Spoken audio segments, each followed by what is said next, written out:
Welcome back. Cyclop here on the Opinionator channel. And today we're going to talk about death in response to the Opinionator's previous video. I guess it's not really a response, it's just my thought process on death and life in general, I guess. We've already established, the non-belief in God, and that belief in God plays a big role in people's perception of death and how they feel about it. It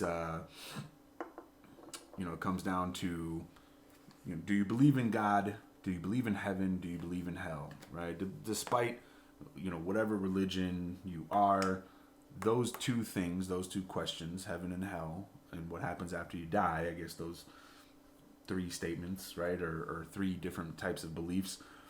If you have a religious background, generally that's what people believe that, right? They don't stray far away from the religious teachings of what happens after you die. And for some people, right, I guess for the people that are in that belief structure, who are religious and practicing and God fearing, etc., they would love to believe that there's a better life after the current life that we have. And depending on the type of person that you are, you're either going to have a good afterlife or a bad afterlife. And of course, this is all religion based. There are certain religions that feel different things. Reincarnation, as an example, blah blah blah blah. But all those things aside, let me tell you my thoughts here. I used to, when I was much younger, I used to be like, yeah, I don't believe in God. I'm not afraid of death. Blah blah blah blah blah. I'm still technically not afraid of death, right? Like, death is going to come at some point for everybody, and I think that it's much easier to accept that than to hold on to, I don't know, the belief that you're gonna live forever, right? Like, just there is no afterlife, in my opinion. There is no, okay. Let me rephrase that. There's no afterlife in terms of heaven versus hell. Okay. The world that we live in, the ideas of these heavens and hells, these again all just stem from religion backgrounds. But if you take a look at the science of the world, all the science that we know, all the things that we know exist, do not exist, all the way down from the smallest, atomic level, quantum level particles that exist. We are all essential. Everything in the world, everything on the planet is made up of literally the same stuff, right? Just different combinations of that stuff. And the laws of what I believe it's the laws of thermodynamics, and maybe I'm fucking that up, okay, but there's scientific law somewhere that says that energy cannot be, either created or destroyed, right? So it's just, energy just is. When we are harnessing the energy of, say, water in a dam, right? We are forcing the water that's already moving to travel through a generator or a motor of some sort to produce electricity, or windmill, or a motor. All of these things are just harnessing electricity. They're not necessarily creating something new, right? It's already existed. The energy is already there. We're just capturing it and encapsulating it and using it. And the body, the brain, and all living things pretty much operate under the same functionality, right? We're just animals. We're not mechanical. We're not electrical, but our brain does have electrical impulses, right? Every communication that takes place in the brain, the firing of synapses is basically an electrical discharge or charge within the brain. This is stuff that we've known for a very long time. And so, in my opinion, when we die, we our bodies decompose, right? Depending on the method of method used to preserve the body or destroy the body, right? The electrical impulses in our brain cease to stop. That's pretty much it, right? That's pretty much how, in my opinion, it all goes. Okay. Do I want to die? Am I afraid? I'm not afraid of death. I don't want to die. In all reality, I would love to live forever. As crazy as that sounds, for me, it is more about the future. Like, that's what I want to know. The saddest reality to me, in all honesty, the saddest reality is that when you're my age, or anybody listening, right? When you're 40 years old from today, like, how many years do you have before you reach the age of 40? Just as an example, like 40 is like the mid of life. That's the middle road. We live to be about 70, 80 on average, right? The advances in technology that I've seen in my short 40 years on the planet have been amazing. And so it saddens me to know that, when you're 40 or when you're 80, I will have no idea what the world will look like at that point in time, right? In another 40 years, let's just, as an example, another 40 years, let's say I make it to be 80. What does the world technology look like in the next 40 years? Like, that is important to me. I really want to know that information. But not only just technology, but the progress of the human race, right? These are all things that I am sad that death will prevent me from knowing the answers to. Do I think that there's if I think about things outside of the box and I think of what could be, right, in terms of speaking about the energy that exists within us, right? The electrical impulses. Is it possible that when we die, right, those electrical impulses leave our body and travel to, I don't know, another entity or another body, or I don't know. I doubt it. I don't think that that's possible. But it's, to me, that's the same conversation as, heaven and hell. And so, I think that when you die, you die. That's pretty much it. Your body decomposes. That energy gets put back into the earth. The graveyard, basically. And the problem is, in all honesty, the problem with the way that we do things, in my opinion, is the use of a coffin.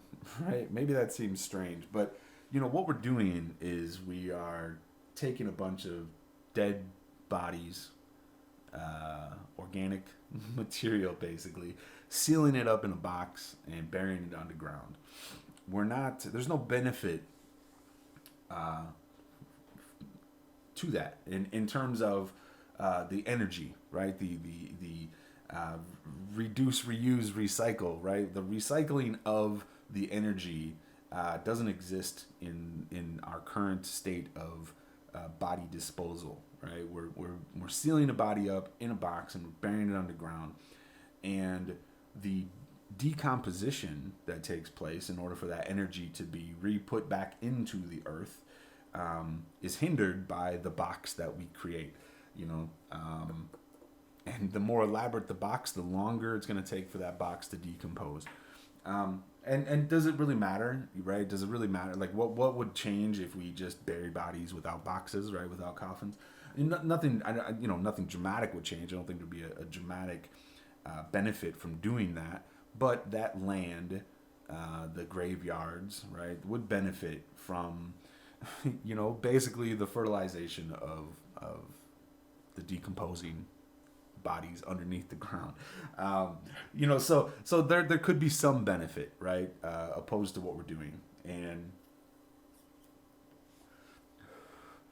I don't know. Is that ever going to change? Probably not. But like I said, the I don't know. The idea of death, like I said, it bugs me, right? It bugs me because I'll never know the future, more so than anything. It bugs me because, just like the future, right? You don't get to see the future of the people around you, right? There's a lot of loss that comes associated with death. And these things all go without saying, and I think that loss as human beings, that's the hardest thing for us to really truly deal with.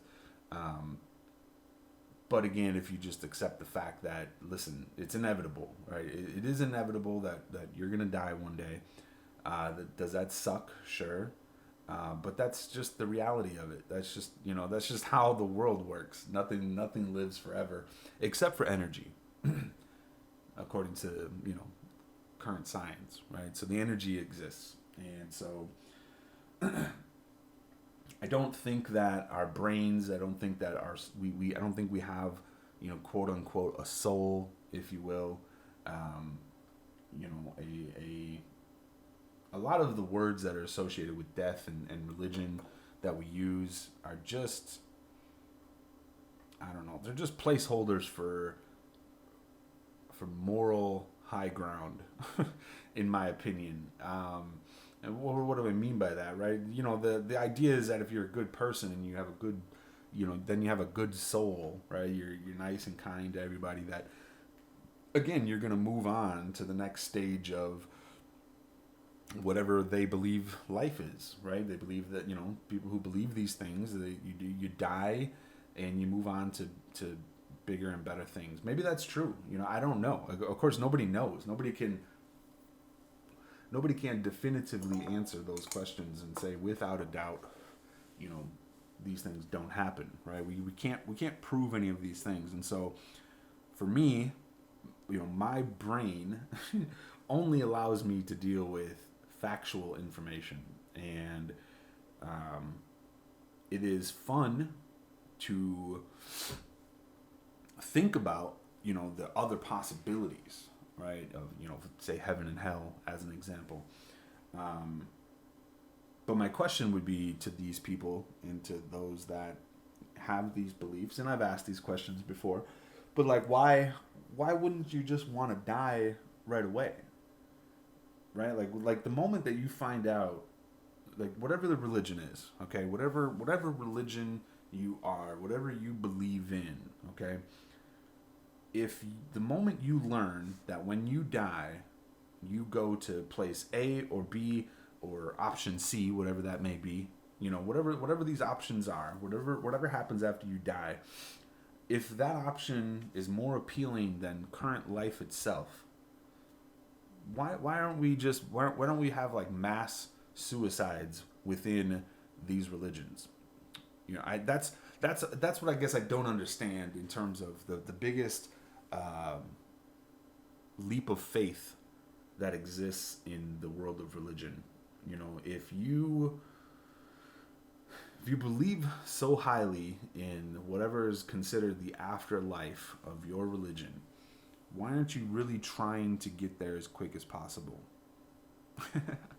I mean, I don't know. I guess to me it just seems like, that would be the ultimate goal. And, these people, they don't do that. That then they cover it up with conversation about, the test of life and this, that, and the other. But I don't know. I don't know. All these religions, all these people, they're so hell bent on the teachings of their religion and what the afterlife brings. I feel like they lose sight of the reality of the world that we live in.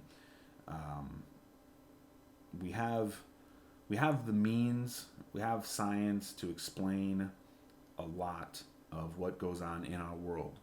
It doesn't explain everything. There's lots of mystery still to be solved. That's another sad thing. I won't be able to see the solving of such mysteries throughout life, after I die. But hey, maybe that'll change, right? Maybe Elon will be successful, and we'll be able to transfer our brains and our consciousness onto an SD card and fucking, plug it into our phone, and now our brain is utilizing our phone's memory storage or knowledge base. The two are connected, right? Who knows? Maybe that'll all happen and we'll live forever digitally, But does that mean we're already in a simulation then now, or that we will be in a simulation then? Right? What does it all mean? I don't know what it all means. I have no idea. I know that we're here for a truly short amount of time, and we have to make the best of that time that we have. That's it. I think that is the goal in life. You're born, you're aware of life, and now you need to make the best of it in whatever way possible, right? Or don't make the best of it. We have all the choices, right? We're faced with a lot of choices that are not ours, right? We didn't choose to be born, as an example. But the rest of the life, the rest of the world that we live in, and our day-to-day functionality, we have a lot of choices. How we utilize those choices is truly up to us. How we deal with the choices we don't have is also up to us, right? A lot of times we don't have choices in the matter of the things that happen. Certain people, as an example, can dictate parts of your life without your choice. There's lots and lots of examples that I could give here, but I won't. It's people. People are selfish. People do what they want, and you have to figure out how to deal with those choices that are out of your control. And it's just all part of the short amount of time that we have to live on this planet. That's it. Is there anything after this? I don't know. I really don't think so. It would be great to be wrong about that. If you do any reading about or watch any videos about psychedelics, as an example, this is another interesting idea behind life and death. There's a lot of psychedelics out there that I've done myself, and there's a lot that I haven't done. But the idea behind some conversation about psychedelics, mainly usually around DMT, as an example, right? They talk about different dimensions. They talk about different universes that are seemingly conscious, right? That we can take this drug, our brain goes into overload, and we feel during that experience that we can. I've never done DMT, just to be clear, but I've done mushrooms and acid, among others, and that ability to kind of step outside the world that you live in and enter into what feels like another dimension, right? Is that possible in terms of separating the drug from the brain, right? Can you accomplish that feat without the actual drug?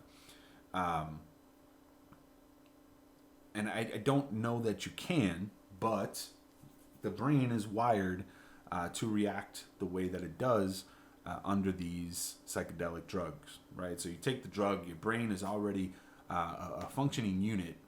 You take these drugs, and it expands the capability, in essence, of your brain functionality, right? So the energy we were talking about earlier, the synapses firing, etc. Taking these drugs allow different portions of your brain to communicate where they normally don't, or if they probably normally do communicate, just not at the level that we're used to dealing with, right? Like I talk, I'm talking right now, you're listening, right? Our brains are using those two functions to do something, right? I'm speaking, my brain is telling my mouth and vocal cords to do the job. My conscious is choosing the words that I'm speaking. Your ears, you're listening, right? And your brain is doing those things. But your brain on the outside of all that is doing a lot of things that don't require your control to do, right? Like breathing, as an example. You don't need to remind yourself to breathe. You don't need to remind yourself to blink. You don't need to remind yourself to create saliva. You don't need to tell your heart to keep pumping, right? Our body does a lot of things on its own. The brain is an amazing tool. And there's conversation that says, listen, our brain can do these things already, right? The drugs just simply kickstart that or allow that to happen more freely, right? And in these psychedelic trips, right, you can, well, not everything's the same for everybody. The brain, again, being as powerful as it is, has a tendency to fuck with us. All right, there is two real deep sides of the human psyche, in my opinion, and one is the conscious, real world version of ourselves and the world that we exist in. Right. This is where things start getting a little bit crazy, right? In terms of the energy, death, drugs, the brain, quantum mechanics, right? All of these things truly do start to play a part in all of the ideas here, right? So I have a hard time not changing topics or going off on tandems, but listen, when you take a look at marijuana as an example, marijuana is just simply a plant that grows on the planet. Could be a motherfucking dandelion. That's just the simplest comparison. It's just a plant that grows. But somehow, right, this plant, its chemical makeup and the effects that it has on not only the brain but our bodies overall, just seems to be the plant seems to have been made specifically for us, for human beings. And I know that seems weird, right? You know, when you take a look at a snake bite, right, and the venom a snake injects into its prey, that venom treats all things that it comes in contact with a little bit differently, because the chemical makeup of each thing that it bites isn't going to be identical every time, right? So what's happening to the brain functionality when a person gets bit by a snake? I don't know. We could look it up and find out. It's not the point here. The point is that all chemical reactions and all combinations of cause and effect, right, are different across the board for everybody. But when you take a look at the effects that a plant like marijuana has, or another a fungus like mushrooms, right, LSD as an example, DMT as an example. These LSD is more of a chemical composition, whereas these other ones these are all natural. Peyote is another example of a natural plant. These are just natural things that grow on the planet, right, that you can take, and your brain accepts them, and then certain amazing things happen in your brain. It seems like, whatever. I don't know what it seems like, but the point is that your brain is an amazing tool. And so when there's theories, there's ideas that say that when we're taking these psychedelic drugs that expand our mind, quote unquote, right, we are peering or seeing potentially into the extra dimensions of our universe, right? And that seems crazy, but when you think about quantum mechanics, just when you think about things on the quantum level, right? I hate to use the Avengers as an example, okay? But it is a perfect example of how the world really technically could be. We just don't have the technology to get there yet, right? We talk about when Ant-Man, comes out of the little quantum teleporter that they have in the back of the van, right? He comes out, and in his world, in his mind, he's only been away for, what did he say, like 5 hours, I think it was. But in the real world, in the bigger world, right? Because quantum is tiny, microscopic. Just not even microscopic.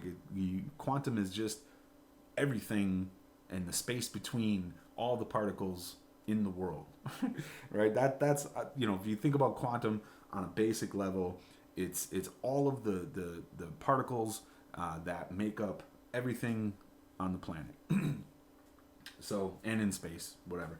But anyways, the point is he's only gone for 5 hours, and the world has gone by however many years, right? So in essence, in reality, that is somewhat true, right? If you take a look at, say, even an ant as an example, just take an ant that you find outside on the sidewalk, and if you could take that ant and you could put him on a racetrack with you, right? And you're not going to run, you're just simply going to walk around the track. And the ant, all things perfect in the world, the ant is going to follow the track as well. You are going to finish a lap way before the ant. And that's just because you're bigger, right? You have a bigger stride, you're a bigger entity, okay? And so it becomes the time that it took for the ant to cross the finish line versus the time it took you, the ant's going to be much slower. Now, can we talk about time in that conversation and say, well, time isn't really relative in that conversation or in that example because the ant is much smaller? Well, sure, we can definitely say that, and that would be definitely a good thing to say. But it proves that time still is relative to the smallest things. So the quantum world, in the world of particles and electrons, whatever, that stuff is so small that time travels at a much different rate for them than it does for us. Again, that's all very relative, okay? Because one's big and one's small, blah blah blah blah blah. But the point still exists that if you were super microscopic, super tiny, super quantum, time for you wouldn't seem any different because you'd be in that place. But everything else bigger around you would seemingly be moving at a much faster pace, just because it's bigger, more mass, blah blah blah. So what does that all say? It says that if you take a look at other quantum theories that say the world exists in all possible outcomes, right? Don't quote me on that, but there are quantum theories that say, right now there is. I'm probably gonna fuck this up, but there's a dude on Joe Rogan's podcast a couple weeks ago, maybe even a month ago by this point, talking about all this different stuff, right? And what he's saying is that, if we take a look at a single particle, and if we don't look at it, we don't know if it's up or down, right? We have no idea, okay? But when we look at it, the moment we look at it, it's going to be a certain way. So it's either up or down. When we look at it, it's going to be one of those two things, up or down, right? But we don't know until we look at it what it is. And so what that means is that if we're not observing the particle, it can be both up and down, right? That's the assumption that we have to make. It's up or down. And so it can be both at the same time. And so what that does is it creates a world in which me talking to you right now and you listening right now, there is potentially another world in which this isn't happening, right? Because what is the observation, right, that's being made here? I'm recording the audio, you're listening. If I don't know, there's a lot of stretching, I guess, in ideas in the quantum world. I don't think that it's an unnecessarily bad stretch of. I don't want to use the word imagination. I don't want to say it's a bad stretch of the imagination, because it's not. Because again, we know for a fact that the world and everything in it is all made up of the same type of shit. It's all particles. It's just different combinations of particles, right? And so with quantum, basically what the quantum idea means that if all the things were aligned properly, right, I could stick my hand through the computer monitor and pull it right back out, in and out, no problems. There would be no, I wouldn't have to break the monitor, right? My hand could just materialize through. And that's just because of the alignment of the particles, right? So we can't, when you touch a physical object, you're touching the composition of particles that make up that object. Those strings of chemical combinations, all combined together make what we feel or appear as a physical object. But in reality, your hand and your desk are still all made of particles and atoms. Again, there is space between all of those things. So the idea is that if all the things were aligned properly, technically, based on that, I know how it all sounds. Believe me, I know how it all sounds. It sounds all crazy, but based on that information, it literally means that if all things were aligned properly, there would be no physical obstruction in the world. We would be able to just simply travel through all things if our particles were aligned properly, to travel between the spaces of the other particles, basically. And so what does that all mean? It means that if you break it all down, you think about quantum, you think about psychedelic drugs, you think about the brain, the electrical impulses, and how our ability as humans to think and solve puzzles, right? We can put all of those pieces together and we can say, well, look, it's very possible that there is another dimension that we just cannot comprehend at this level of intellect. And these drugs potentially allow us to see and communicate with that other dimension. I'm gonna end this here because I'm at 30 minutes already, and I know I'm just kind of rambling on. But there is, I believe, and maybe I'm wrong about this, but I believe there is a study somewhere that somebody is trying to do to recreate the synapses in our brain, right? The functions in our brain that take place when certain psychedelic drugs are given. The idea is to recreate that synthetically and virtually, right? So, you strap on a VR headset and you basically take an acid trip, right?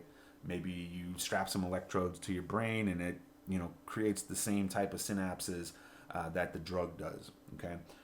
If they can successfully recreate that experience, what that means is that we can spend more time within that world, right? And then take measurements and study what that world is all about, okay? Most psychedelic trips, which give you these visuals and give you this, thought process of potentially being in another dimension, they don't last long enough for the human brain to consciously make decisions, right? And what do I mean by that? Your brain is so overloaded during these times that it is hard for some people to even express what they experienced while taking these drugs because there's so much going on. So yeah, I don't know. Death, drugs, the brain, quantum. There's a lot going on. There is a lot going on. I don't think it's. I do think. Let me say this. I think it is a very simple question. I think when you die, that's it, right? You're dead. Your brain ceases to function. Your energy goes back into the ground or however your body is disposed of, and that's pretty much the end of your consciousness at that point. But there may be possibilities that that's not actually the case, right? Do I believe, again, in a God, in a religion? No, I don't believe in any of that. Do I believe that there are extra dimensions? It's hard for me to say that there isn't based on the what I have read about quantum mechanics. It's hard for me to dismiss the fact that I shouldn't say the fact, but it's hard for me to dismiss the possibility, I guess, that there could be extra dimensions out there. I mean, it makes sense in some ways. So, I don't know. It's very tricky. It's a very tricky question. I've spent 35 minutes talking about it in some way or another. But, yeah. Anyways, thanks for listening. Later.